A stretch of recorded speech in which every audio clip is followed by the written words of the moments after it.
Et bonjour! Comment ça va amigos? Encore une fois je vous préviens, si jamais la caméra bouge un peu, c'est Duc. Et donc on laissera comme c'est, puisque bon je vais pas revenir à chaque fois tout bouger et tout. Bon là pour le moment on est relativement tranquille, il est en train de démonter mon meuble de télé, donc globalement ça va. Alors ce chapitre 46 de Dragon Ball Super, parlons-en parce que je l'ai lu. Tu vois, quand j'ai commencé à faire mes vidéos, on m'a souvent reproché d'être un petit peu trop dans la critique facile de Dragon Ball Super. C'est pas vrai. Je suis pas dans la critique facile de Dragon Ball Super. Par contre, ce qui est vrai, c'est que je ne suis pas objectif quand je regarde Dragon Ball Super parce que j'ai tendance à trop le comparer avec Dragon Ball Z. Oui, je l'admets.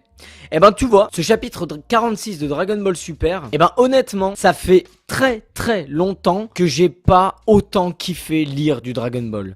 Mais même dans Dragon Ball Z ou Dragon Ball, il y a des chapitres qui étaient beaucoup moins bien que ce que je viens de lire dans le 46. Alors là, c'était vraiment, il y a tout, il y a même un peu trop en fait, si tu veux. Ce serait ça limite la critique, tu vois. Il y a de tout dans ce chapitre, c'est génial, il se passe tellement de trucs, j'ai adoré le 46. Alors je vous préviens d'abord, si jamais il y a du bruit, c'est parce que je suis évidemment juste à côté, là ils ont monté un échafaudage juste à côté de ma fenêtre. Je suis heureux, ça a commencé à 7h du mat. J'ai pris 3 jours de congé, tu sais, voilà, pour me poser un peu, parce que ça fait longtemps que j'avais pas pris 2 jours de congé. Bah depuis 3 jours, il y a des travaux juste à côté de la fenêtre. Alors qu'est-ce qui se passe dans le chapitre 46? Donc je vous rappelle un petit peu, dans le 45, en fait, on connaissait un petit peu plus le monstre, Moro, donc le méchant.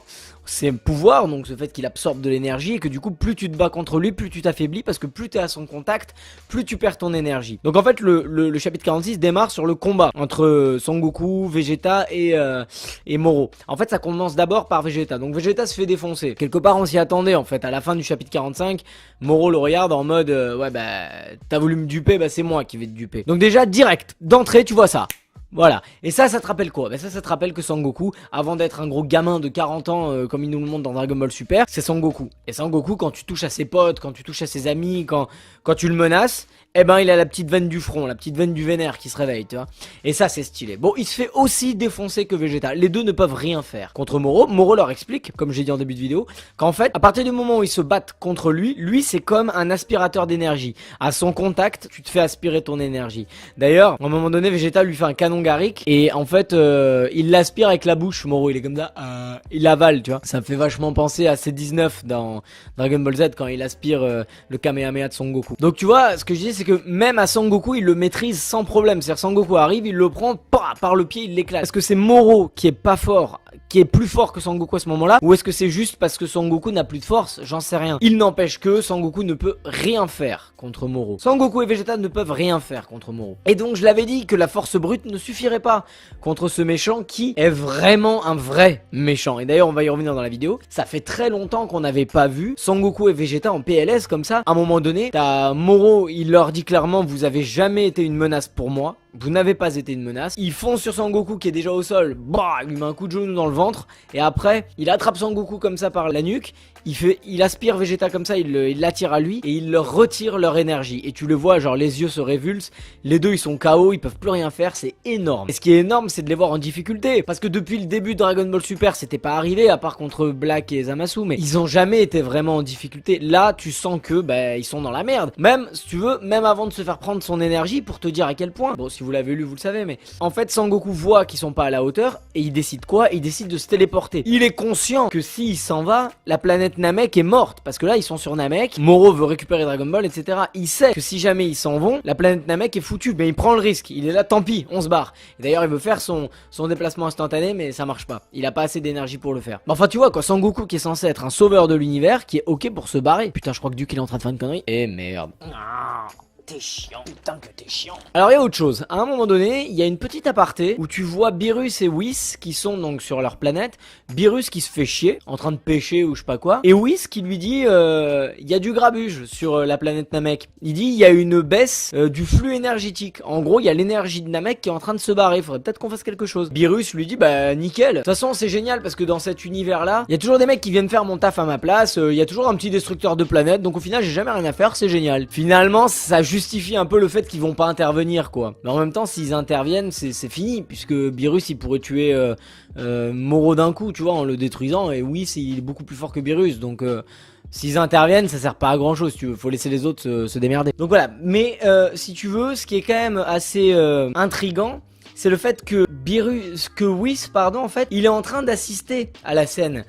Il dit ouais, il y a une diminution du flux énergétique, certes, comme s'il pouvait le sentir, mais juste après, en fait, tu vois que dans sa boule, il est en train de voir que Goku et Vegeta sont au sol et qui vont se faire crever en fait.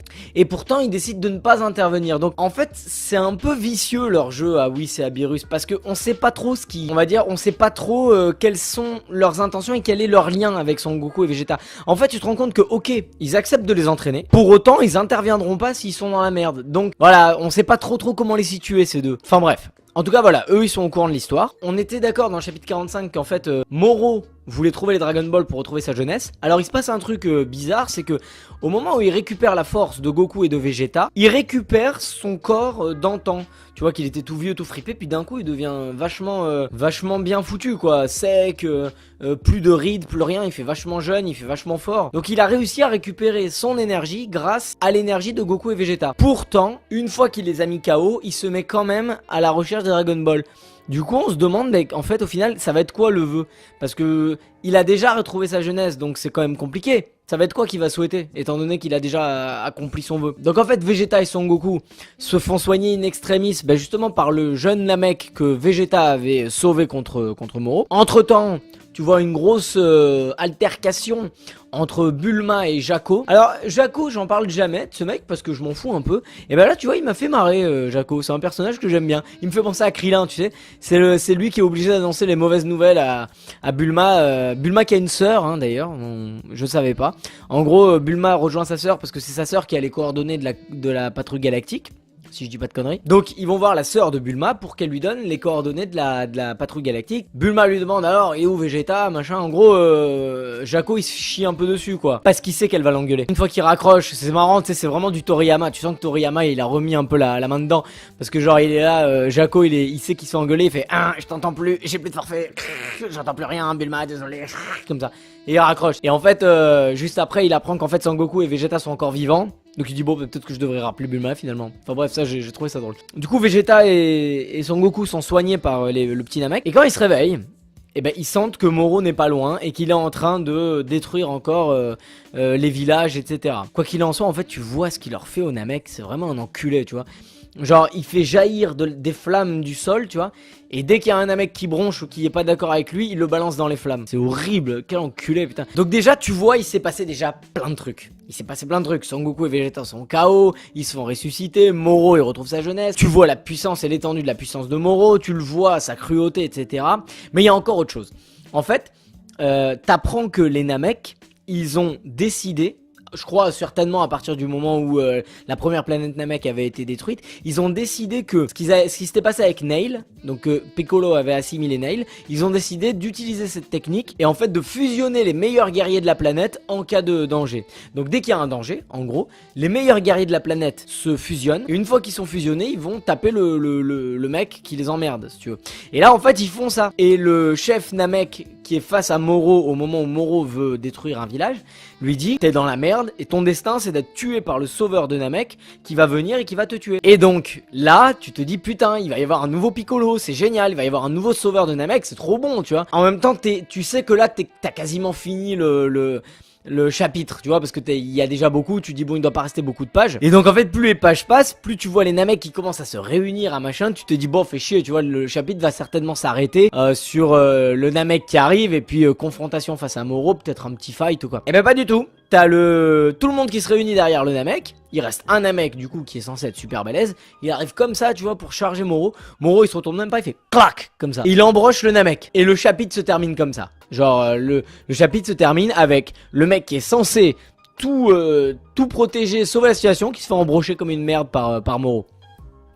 On va voir après ce qui va se passer parce que les Namek ils peuvent se régénérer, donc ça se trouve il va juste se régénérer, ça se trouve on va le ressusciter, peut-être qu'on va pouvoir compter sur ce Namek là, tu vois, j'en sais rien.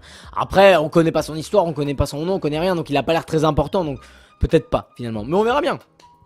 En tout cas le chapitre s'arrête comme ça. Alors je suis incapable de spéculer sur la suite parce que là c'est trop inattendu, mais c'est ça que je voulais. C'est vraiment là je me pose 1 milliard de questions. Si vous regardez mes vidéos Dragon Ball Z vs Dragon Ball Super, je parlais à un moment de l'intrigue Ouais, c'était l'intrigue que je parlais dans la première. Et je disais que le problème, c'est qu'on se pose pas cette question dans Dragon Ball Super. On nous sert l'intrigue déjà toute servie, et puis bon, bah voilà, tout est prêt. Là, vraiment, je me demande ce qui va se passer. On sait qu'il y a Broly qui est pas loin dans les parages, donc peut-être qu'il va intervenir, mais ça servirait à rien, puisque de toute façon, même s'il est hyper balèze, ça sert à rien contre Moro. Une fusion, ça servira à rien. Une nouvelle forme, ça servira... En gros, la puissance ne sert à rien. Il faut trouver le point faible de Moro. C'est de lui aspirer, en gros, son pouvoir. Alors, c'est ce qu'il dit, à un moment donné dans le chapitre. Il dit, le seul mec qui représente un vrai danger pour moi, c'est le grand Kaioshin. Parce que lui, il est capable d'avaler mon pouvoir. Et, dans le chapitre, on apprend que Boo s'est réveillé.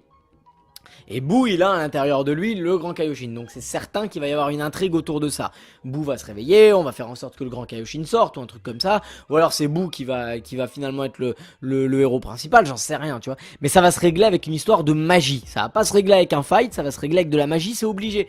Je vois pas comment ça peut se régler autrement. La puissance brute ne sert à rien dans ce truc-là. Donc voilà, je me pose 1 milliard de questions, je n'ai aucune idée de comment ça va se terminer. Bon, la planète Namek, au bout d'un moment, elle va être vidée de son énergie, donc il va se barrer sur une autre planète, j'imagine, Moro. Est-ce qu'il va aller sur Terre? J'en sais rien, peut-être, hein, finalement.